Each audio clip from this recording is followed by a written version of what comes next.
See, this is the thing, right? Because we're born in the West, in Britain. Yeah. Religion gets attacked all the time. You have Richard Dawkins. You've heard of Richard Dawkins, yeah? Yeah. Yeah, I call him Richard Dawkins, yeah? He's a bit of a crazy guy trying to, like, attack religions and blame everything on religions and stuff, and there's no proof for God. Yeah. Let me address two things here. First and foremost, we are brought up thinking that everything that we must verify has to be touch and feel. Yeah. But let me tell you something. If God could be touched and felt and seen, would that be God? No, no, you mean. Would that be It God? wouldn't really be a test of belief, would it? Because you would know. It's not even just a belief, because God actually says there's good reasons to believe in Him. For example, look, do you believe you had a great grandma? No. Do you believe I you had mean, yeah, but I mean, there's obviously, I know that because of Why? I'm here now. Exactly. Yeah, but that's exactly the point. Have you ever seen your great grandma? You don't have access to her DNA. I know her scientifically, grave? I would have to have one to be here. How? Well, no. See, that's the point. Using the terminology here, scientifically, you have no clue. You have no clue. Scientifically, you're just dumb on this position. Or we're dumb on this position, because what does science say? Science say we can only verify the physical world and things that we can touch and feel. This is the non-verifiable thing. Yeah. The only way you know you got a great grandma is because you're here. You've made a logical, rational decision. Not based on the physical world, based on necessity. If it's necessary your great grandmother existed in order for you to be here. You can't see her, but if someone said she never existed, you say, get lost, man, you're crazy. Do you see my point? Yeah. So the point is, we don't need physical evidence all the time to come to conclusions. Exactly the same thing with God. As you said, cause and effect, creator and created. Let's put it this way. Everything in the universe, dude, that begins to exist, okay, if I just popped like this, here I am, I just popped into existence, has a cause. You know it must have came from somewhere. Everything that begins, that starts to exist, always has a cause. Number two, the universe, without a shadow of a doubt now, began to exist.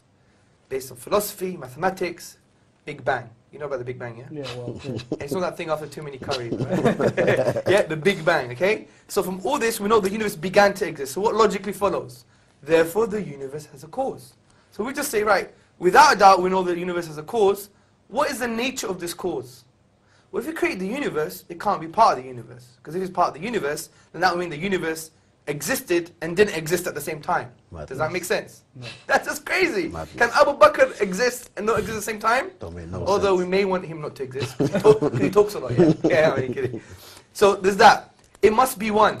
Because they're knocking on the door, we don't assume there's Manchester United football team behind the door, right? We say it's one person, isn't it? Yeah?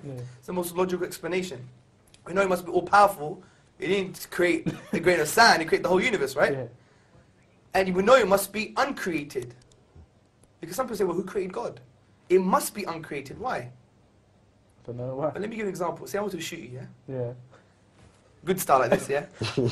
Yeah? Hackney style. But before I could shoot, I have to ask Abu Bakr for permission. Abu Bakr, can I shoot the geezer? He says, wait, I need to ask someone behind me to shoot. And that guy has to ask permission too. If that goes on forever, could I shoot you? No. Impossible. Exactly the same thing with the universe. The question of saying who created God is equivalent of saying there is no creation. Because you need a final point. Because if it went on forever, we would never have creation in the first place. So look what we've just done, just very simply. We've said there's a cause for the universe. It must be one, powerful, and uncreated.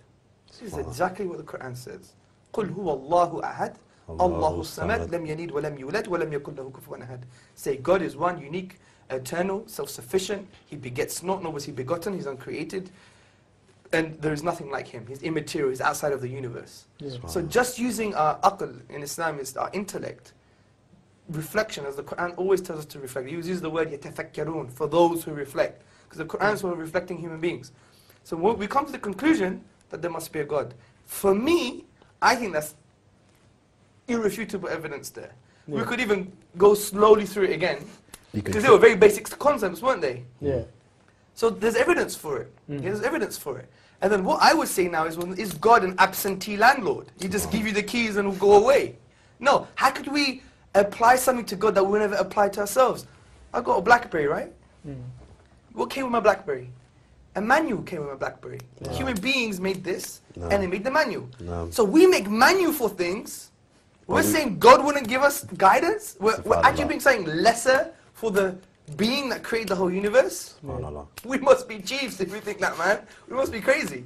So the point is, it only makes sense that he gave us revelation. Now the question is, what is the revelation? That's a profound point we need to be talking about. Sorry to cut you there, because we've Sorry, got a few callers, inshallah ta'ala. Assalamu alaikum wa rahmatullah. Wa alaikum salam. My name is Ikra and I'm calling from London. MashaAllah. MashaAllah, Hamza, you're an inspiration for us all, and I have a question for Brother Gregory. Your general views on the way things are very Islamic, which is really impressive, as you believe in one God and your views on the hijab, etc. And I'm just intrigued to ask you, what is holding you back from being a Muslim? And do you see yourself as being one? I'm not ignorant to the idea. I mean, I'm slowly learning. I'm not gonna lie, I don't know a lot about the religion. I wouldn't say 100% I feel that I'm gonna convert, but even though, like, for example, he's given me very good evidence to suggest there's a God. But sometimes you have to believe something 100%. Just to be sure, man. Me, I'm quite doubtful about anything. I'm so indecisive about everything. I go in the shop, I don't know what to buy. So for me, maybe more than the average person, it might take a bit longer to be 100% sure of what path I want to take. I mean, I understand that obviously you shouldn't really take long. Death is promised to every man at the end of the day. Do you know what I mean? So obviously I want to try and find the right path as quick as possible. I mean, that's what I'm trying to do. I'm young, I'm just trying to learn and, you know, hopefully find the right path, really.